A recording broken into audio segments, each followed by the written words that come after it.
pas être très objectif tout au long de cette journée parce que je suis littéralement passionné par le golfe du Morbihan. C'est un endroit que j'ai découvert par la mer. Je faisais de la course au large à l'époque. J'avais fait le Tour de France à la voile. J'étais sur un bateau d'abord qui s'appelait Région Guadeloupe. Vous voyez, c'est un peu paradoxal. Et je suis rentré pour cette étape du Tour de France jusqu'à Vannes. Et on est arrivé sous Spillon. On était plusieurs bateaux. Enfin, vous imaginez l'image, carte postale extraordinaire. Et je me suis dit, cet endroit est un des plus beaux endroits du monde.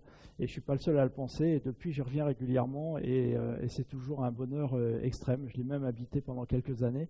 Et quand on m'a proposé, quand Roland, quand Arnaud m'ont proposé de participer ou en tout cas d'envisager une journée comme celle-ci où on va d'un seul coup parler passion, on va parler d'un endroit extraordinaire et en même temps comment est-ce qu'on le protège, comment on le développe, comment on le partage, comment est-ce qu'ensemble on va pouvoir l'offrir, j'aime bien ce terme, en tout cas le partager tout en le respectant, tout en conservant sa culture, tout en conservant les valeurs que l'on peut découvrir ou développer quand on est dans une telle région, c'est un enjeu assez important aujourd'hui. Pourquoi ? Parce qu'on en parlera, le problème de la démographie, parce qu'on voit bien qu'il y a de la pollution, parce qu'on voit bien qu'effectivement, en étant de plus en plus nombreux, on laisse un impact important. Et puis en même temps, on voit qu'on a encore la chance d'être dans une région qui pour l'instant est préservée. Quand on pense à d'autres endroits en France, je pense à la Côte d'Azur, je pense à certains littoraux sur la façade atlantique qui ont déjà été un peu défigurés, j'utilise le mot volontairement. Et aujourd'hui, c'est compliqué.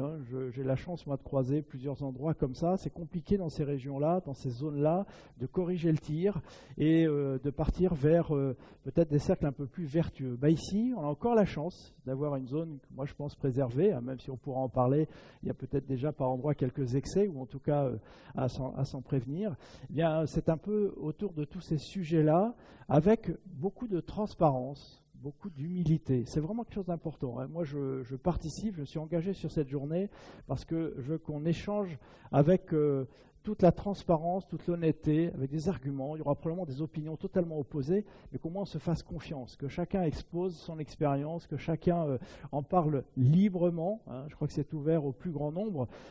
Il y a aujourd'hui des élus, il y a des chefs d'entreprise aujourd'hui dans la salle, il y a la gendarmerie qui est là, il y a des présidents d'universités, de toutes les organismes ou les organisations qui peuvent exister dans ce magnifique département. Il y a tous les professionnels, évidemment, que ce soit du tourisme, des industriels, que ce soit dans le nautisme. Donc vous voyez que la porte est ouverte à tout le monde et tout le monde peut venir écouter et participer à ce débat qui n'en est qu'au début, aux prémices. Donc il faudra de la générosité, il faudra de la tolérance aussi, parce que voilà, on va défricher, vous allez voir, il y a probablement beaucoup de pistes qui vont s'ouvrir. Et donc tout ça est très très important à intégrer pour cette journée, pour les hippocampes. C'est une première édition, donc il faut y mettre de l'empathie, il faut y mettre ce que nous offre cette région-là, on le sait, il y a de la courtoisie, il y a aussi de la beauté, cette région est quand même assez extraordinaire. Et puis évidemment tous les représentants locaux. Donc voilà les quelques éléments de base que je voulais mettre en tête de chacun au moment d'aborder ce débat. Vous allez voir qu'il y a des intervenants extraordinaires. Yann Kefelec va arriver, Jean-Louis Etienne, Jean Viard et d'autres qui vont nous parler de tourisme et nous parler de leur expérience, parce que l'idée là, c'est évidemment absolument pas d'exclure, mais au contraire de rassembler et de fédérer autour de la diversité.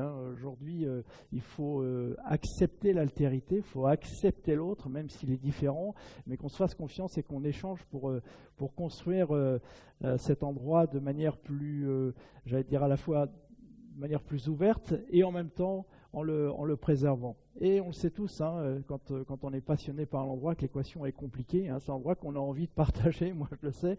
Et en même temps, je vais dire, ouais, mais si on est trop nombreux, ça va plus être la même chose. Donc on voit bien la difficulté de tout ça.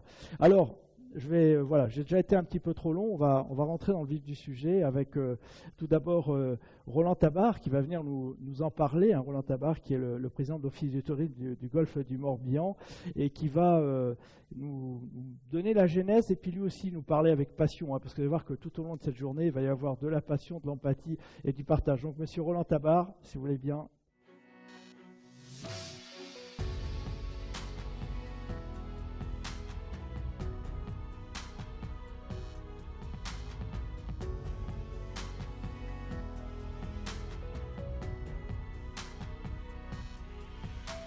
Merci, Louis. Merci d'être là. Merci, bien sûr, à Monsieur le Doyen, à Patrick Lemestre, et merci, nous voulions déjà, par ce lieu, comme vous l'avez dit, donner un symbole à cette réunion. Mesdames, Messieurs, chers étudiants, sur un bateau hollandais amarré dans le port de Vannes, semaine du Golfe, mon cher David Robot, le Saint-Émilion coulait à flot.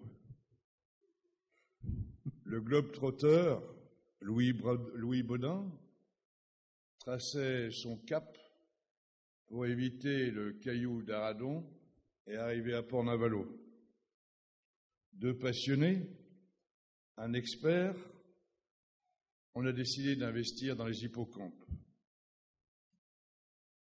Notre territoire rural et littoral est marqué par un grand nombre de villages, ces villages qui font le charme de notre destination, Vannes, Golfe du Morbihan, avec la majestueuse, la superbe Vannes. C'est une part de notre patrimoine. Connaissez-vous Kearney? Kearney, c'est un petit village du Golfe. La chapelle Saint-Nicolas trône. Le moulin de Pellecastel est tout proche. J'y suis né. Que de souvenirs. Que ce village est transformé aujourd'hui avec toutes ses résidences secondaires. Fut un temps lointain, c'était hier. Les langues se déliaient. Les conversations allaient bon train. Les étrangers vont bientôt arriver. Nous étions au mois de juin. Les femmes de pêcheurs, de marins, faisaient le grand ménage de leur maison et aménageaient le garage à côté en maison d'habitation. Les maisons allaient être louées aux Parisiens et aux gens du Nord. Les agriculteurs aménageaient quelques lopins de terre pour accueillir les tentes. Tout était prêt. Les étrangers arrivaient. Chacune, chacun avait ses touristes, se les appropriait. Ceux-ci, touristes, allaient chercher le lait, les légumes à la ferme. C'était la convivialité, le partage des expériences de vie. Aujourd'hui, cette transhumance est toujours bâtie sur le même principe. Quitter les villes, venir se reposer, respirer l'air marin, respirer l'air rural, mais dans des conditions différentes. Demain, sachez que ce même mode de transhumance perdurera, mais avec une obligation fondamentale, le respect de modes de vie dans un développement durable, sociétal, économique, mais en respectant la nature. Être nostalgique, passéiste, c'est peut-être une pathologie.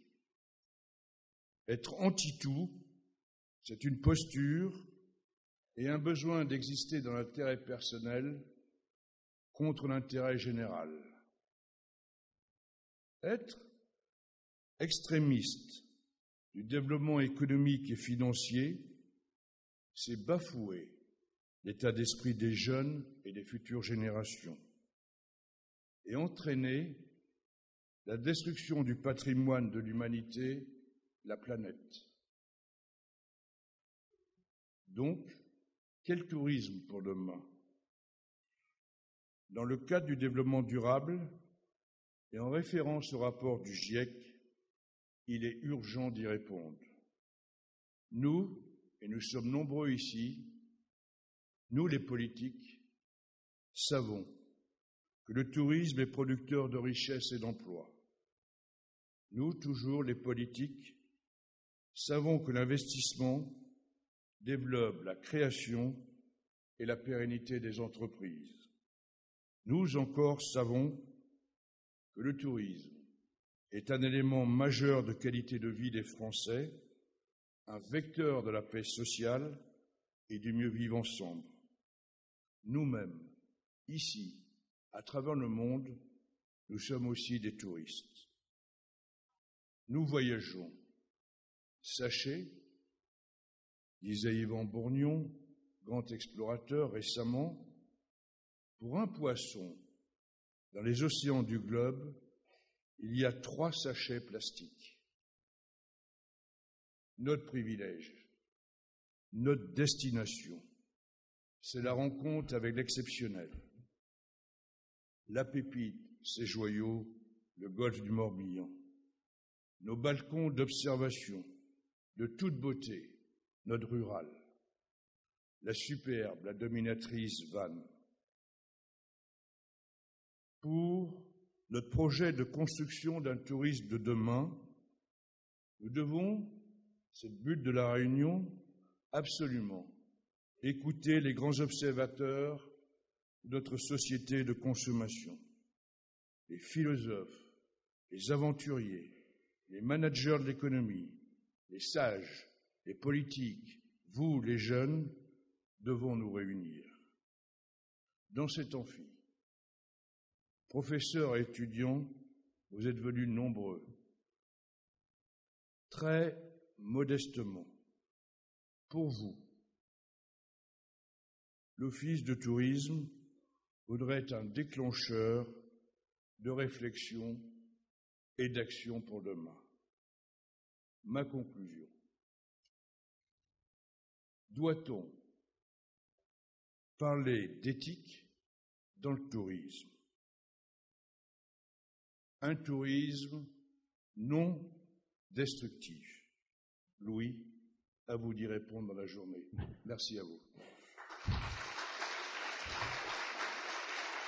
Monsieur le Président de l'Office du tourisme, le golfe du Morbihan, Vannes Tourisme, Monsieur le Président de l'Agglo, Mesdames et Messieurs les élus, Monsieur le Doyen, chers représentants du secteur professionnel, des offices du tourisme, des universités, Mesdames et Messieurs, c'est un réel plaisir pour moi d'être présente ce matin à l'occasion de cette journée de travaux très prometteuse et sur le tourisme dans le golfe du Morbihan. Merci pour votre invitation, merci surtout pour l'organisation d'un tel événement. Votre présence nombreuse dans cette salle le montre bien. Les enjeux qui vont nous préoccuper aujourd'hui et qui nourrissent à l'heure actuelle la réflexion et l'action publique en matière de tourisme sont des enjeux très forts. Des enjeux pluriels, des enjeux complexes et qui nous concernent tous. Bienvenue donc aux hippocampes du tourisme et nous ne serons jamais trop nombreux à nous jeter dans ce grand bain effervescent pour faire émerger des idées et des actions porteuses de sens. Vous avez placé, Monsieur le Président, cette journée sous le patronage de ce petit cheval de mer, très présent dans les eaux du Golfe, doté d'une vision à 180 degrés et apte à nager à contre-courant.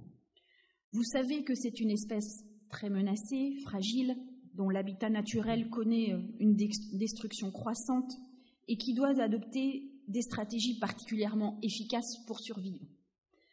Nous travaillons tous, et dans le tourisme, nous sommes tous des hippocampes.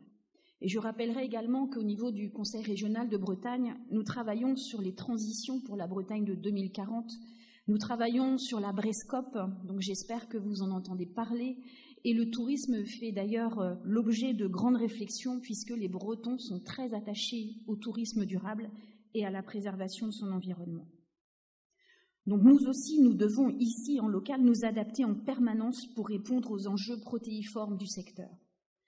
C'est en effet l'un des secteurs économiques qui évolue sans doute le plus rapidement et qui est soumis en tout premier aux évolutions des demandes des consommateurs.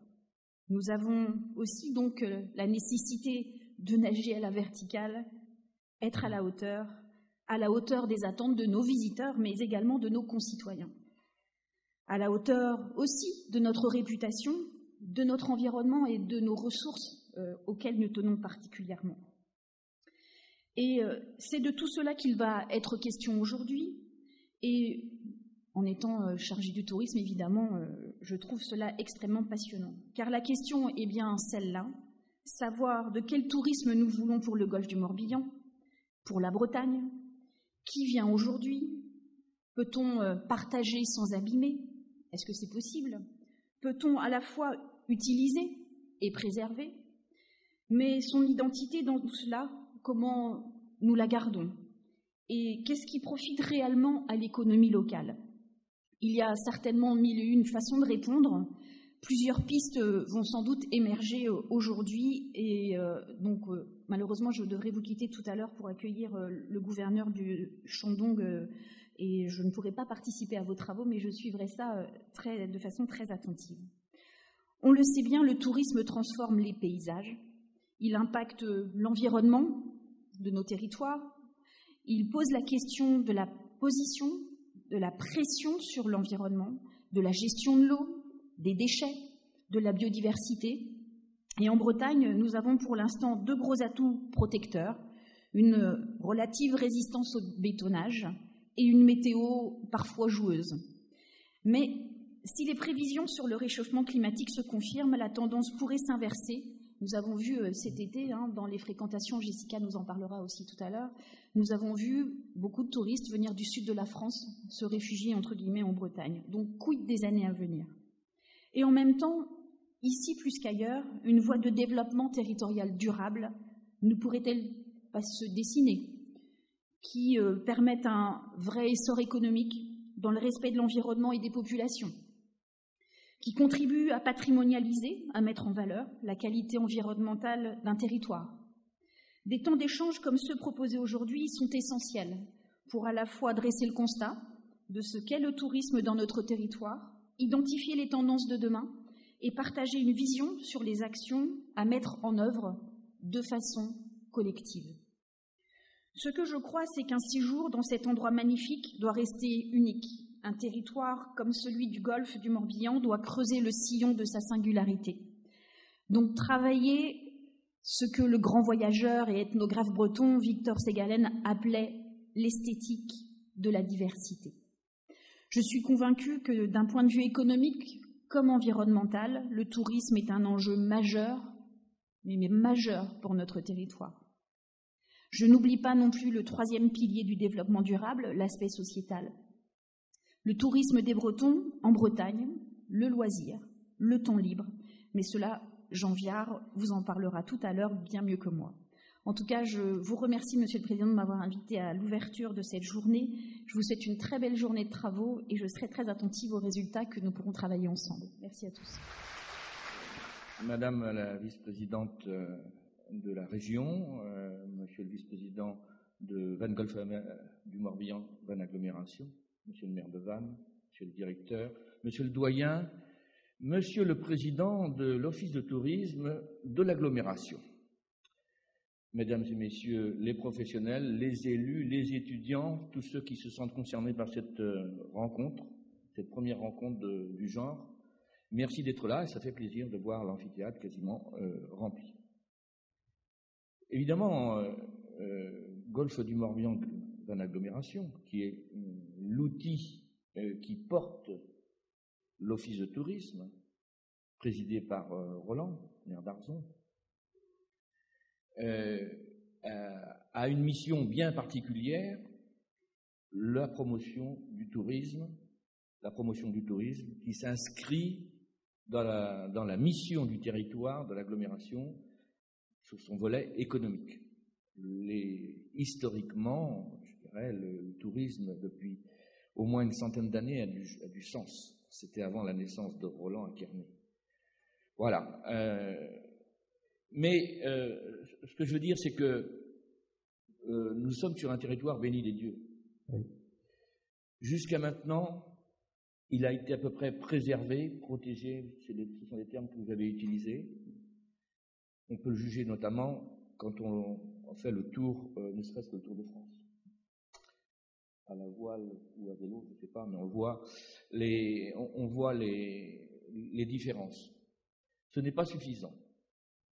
Ça nous donne évidemment beaucoup de responsabilités parce que si notre territoire est attractif naturellement, il est aussi fragile et convoité. Et on voit où ça mène quand il n'y a plus de limite. Nous avons rédigé notre nouveau projet de territoire et évidemment le tourisme a une part importante parce que quand nous parlons économie, et le vice-président de l'agglomération en charge de l'économie du tourisme défend cette cause, parce qu'un territoire doit vivre et l'économie en est le moteur. À nous qui, riches de notre environnement naturel et historique, qui en fait une des destinations privilégiées en France et en Europe, à nous de pouvoir contenir ces orientations. Nous ne nous prenons pas pour des professionnels, nous élus. Les professionnels sont là, ils sont acteurs de l'office de tourisme. Nous sommes là pour donner des orientations parce que c'est à nous que nos successeurs demanderont des comptes. C'est à nous de fixer les règles dans ce tourisme très vaste, le tourisme de loisirs, le tourisme gastronomique, de résidence, religieux, d'affaires. Nous avons à mettre en place deux dispositifs. Un, protéger les acquis et si possible même les améliorer en matière environnementale, en matière de qualité des eaux, ce qui fait que l'on vient naturellement chez nous en sécurité. Tout ça tient à pas grand-chose. Une pollution ostréicole, par exemple, ou rurale, et c'est tout notre secteur, tout notre golfe du Morbihan qui en pâtit. Alors l'activité de tourisme, suivant les composantes de notre agglomération, 34 communes autour du golfe, ça peut représenter 2% de l'activité économique, ça peut représenter 20%. Mais nous avons décidé d'en faire le fer de lance. C'est la raison pour laquelle nous travaillons ensemble, élus, professionnels du tourisme, chambres consulaires, tous ceux qui, de près ou de loin, se sentent concernés par l'avenir de notre agglomération, de travailler ensemble à l'élaboration d'un vrai projet. Je pense que tout le monde l'a bien compris, donc nous partageons cette responsabilité avec la région. Et j'ai bien entendu Anne Gallo tout à l'heure, je partage tout à fait ce qu'elle a dit. L'économie est partagée entre les intercommunalités et les agglomérations. Le tourisme l'est. Un certain nombre d'acteurs à différents niveaux, agglomérations, départements, régions, travaillent à cette mission. Moi, ce que je souhaite, c'est que nous travaillions davantage encore en partenariat, en complémentarité, qu'on évite de se marcher sur les pieds. Nous avons de moins en moins de finances, à nous de bien les utiliser pour que demain, encore mieux qu'aujourd'hui, le golfe du Morbihan devienne une des plus belles destinations de France. Merci.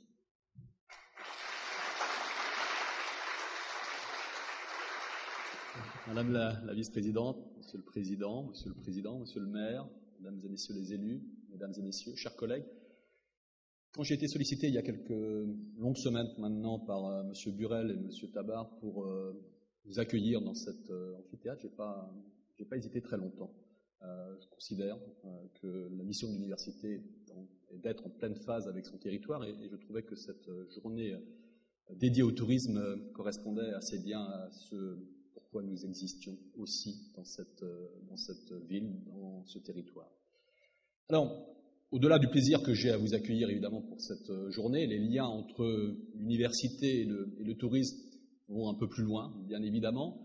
Nous sommes partenaires avec l'Université catholique de Bretagne Sud, située à Radon, en matière de formation au tourisme. En effet, nous assurons conjointement, chacun ayant ses responsabilités dans ce partenariat, nous assurons conjointement formation en licence pro tourisme et en master tourisme. Nous accueillons globalement environ 60 étudiants sur ces 3 formations, master 1, master 2 et licence pro, qui permettront aux professionnels de recruter, je l'espère, des collaborateurs de qualité.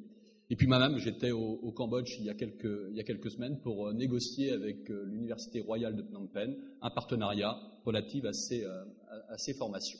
Donc, une vraie volonté de l'Université de Bretagne Sud, avec ses partenaires, de monter des formations qui correspondent aux attentes du territoire. Et puis, nous avons des collègues, Christine Petre interviendra tout à l'heure, qui, en matière de recherche, ont aussi des centres d'activité qui portent sur le tourisme. Nous recevrons bientôt des collègues indonésiens qui ont aussi comme champ de recherche ce domaine. Et plus anecdotiquement, ce bâtiment qui nous a été livré en 2013 est ouvert. Alors, il est ouvert à ces manifestations, et puis il est ouvert au public. Nous avons participé aux Journées du patrimoine en 2013, au moment de l'ouverture de ce bâtiment, et puis récemment, nous avions les Journées de l'architecture, et nous avions aussi ouvert ce bâtiment. Et je dis alors aux visiteurs que les fondations de ce bâtiment, je ne sais pas si vous avez fait attention à ces murs marrons qui sont à l'extérieur et aussi à l'intérieur de ce bâtiment. Quand vous profiterez d'une pause tout à l'heure, vous les observerez. Ce sont des murs qui sont évasés, ce sont des murs qui sont striés, qui sont rainurés. Et l'architecte, en proposant ce schéma architectural, avait une ambition, c'était de montrer, avec cette couleur marron, on a fait des tests de couleurs sur les murs pour qu'ils ressemblent le plus possible aux couleurs de la terre vantaise. Ces murs doivent illustrer le savoir qui jaillit du centre de la terre. Et quand le savoir jaillit, il se fait parfois dans la douleur, c'est parfois compliqué. Et c'est pour ça que ces murs sont évasés. C'est pour ça qu'il y a ces stries sur ces murs, parce que rien ne se fait aisément dans cet univers universitaire. Et justement, c'est pour ça qu'il y a besoin de réfléchir, qu'il y a besoin de travailler. Et je vous souhaite justement, dans cet environnement de plaisir, de travail, de réflexion, dédié à cette journée, je vous souhaite une très très belle journée d'études. Et merci encore d'avoir choisi l'Université de Bretagne Sud pour cette manifestation. Merci. Merci Patrick Lemestre de nous recevoir donc dans ce magnifique lieu plein de symboles. Alors, les hippocampes, hein, on l'a dit, c'est la première édition. Donc, on va être à la fois vigilant, on va être tolérant, on va essayer ensemble de contribuer à ce qu'à la fin de la journée, on soit un peu plus fort ensemble, qu'on ait quelques pistes de réflexion. On l'a vu, hein, le travail est vaste, chacun on a des pistes, chacun dans son coin, on a des expériences, on a envie de témoigner, de rapporter. Eh bien, on va le faire ensemble aujourd'hui avec, vous allez voir, des conférences qui vont nous permettre quoi ? Tout simplement d'essayer de prendre un peu de recul et de prendre en même temps des éléments de réflexion. C'est ça qui est important. C'est-à-dire que c'est bien d'avancer, c'est bien d'avoir son rôle de citoyen, c'est bien de participer, mais en même temps, essayons de se nourrir, de s'enrichir de l'expérience des uns et des autres. Et je pense qu'aujourd'hui, avec les différents intervenants, on va pouvoir comme cela progresser un peu dans l'argumentaire, dans les pistes de réflexion, et chacun pourra ainsi contribuer peut-être de manière plus efficace, ou en tout cas avec plus de pistes de réflexion à ce débat collectif et à ce vaste chantier et promesse que sont les hippocampes, hein, parce que je le rappelle, je pense que c'est une première édition, mais si on veut pérenniser, si on veut que tout cela ait finalement des résultats concrets, devra être pérennisé.